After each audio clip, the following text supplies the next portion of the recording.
Bonsoir. On va vous reprendre les constantes, d'accord? Vous n'avez plus la douleur à la poitrine?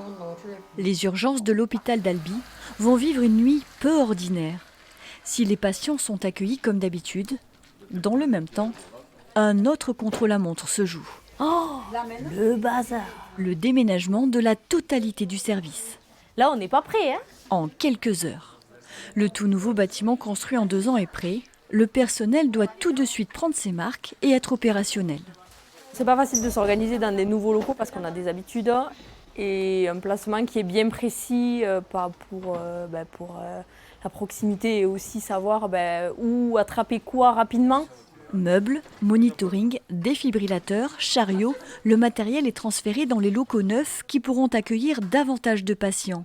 L'an dernier, 36 000 personnes ont été prises en charge. Le but, c'est évaluation rapide du patient. Donc là, on a, contrairement à là où on était, on a 2 box d'évaluation, donc 2 infirmières qui vont pouvoir évaluer rapidement les patients qui vont arriver et les orienter vers le bon secteur. Quelqu'un qui a une urgence vitale immédiate va être mis dans cette partie qu'on appelle le déchocage, où on peut accueillir 3 patients qui présentent des détresses vitales immédiates.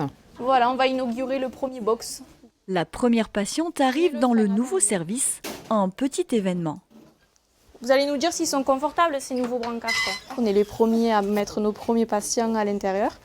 Et du coup, c'est joyeux, ouais, c'est bien.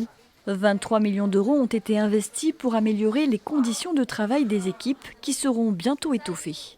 Aujourd'hui, on a besoin de plus d'urgentistes, alors on en recrute. En fin d'année, on devrait être très bien, grâce à la direction des affaires médicales et aux médecins, parce que le recrutement, ça se travaille à plusieurs.